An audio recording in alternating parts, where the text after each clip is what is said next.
Hi guys, welcome to this session. In this session, we're going to talk about the Facebook ads placements.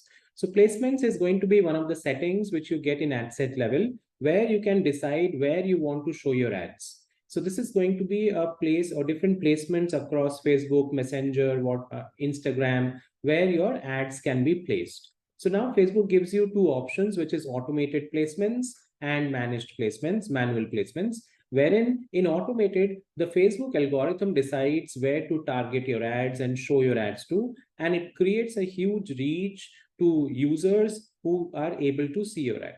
The other option is going to be manual placements where you can select your audience network or Instagram reels or Facebook pages where you would like to show your ads. So both these options are available, which you can make use of and then decide the placements where you would like to run your ads and show it to your customers. So let's see this, guys, how we can practically use this feature.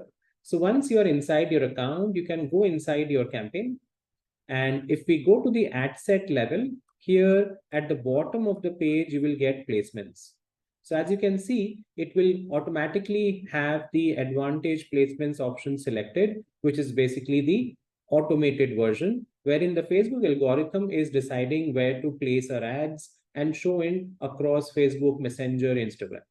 But in addition to this, if you go to show more options, then we have placement controls where you can see which placements are going to be used out here. Like for example, which we are talking about was in Facebook ads, we have audience network where the ads can appear. It can also appear on the other pieces, which is going to be the audience network rewarded videos.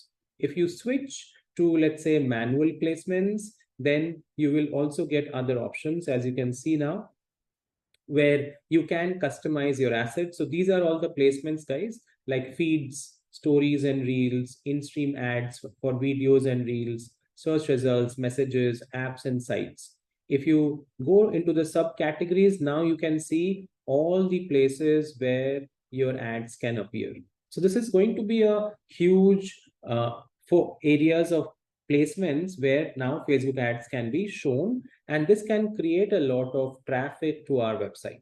So these are all under feeds. Then if you go to stories and reels, you will see other options over there as well. So stories and reels gives you these options, Instagram, okay, and then search results as well, where the ads can appear. So with this manual option, which you are seeing, you can customize a lot. You can decide which placements is where you would like to show your ads to. So all that option will come up over here. So this is the manual placements which you get. In addition to that, we also have the brand safety option, which you can see here. So if there are certain options or particular content where you don't want to run your ads, then you can customize that as well. So these are all going to be the placement options, guys, which we get in the Facebook ads campaign while we want to target our ads on specific placements on Facebook network. I hope this makes sense, and now you understand how to make use of this option which we see here. Thank you so much, guys, for listening into this session, and I will see you in the next video.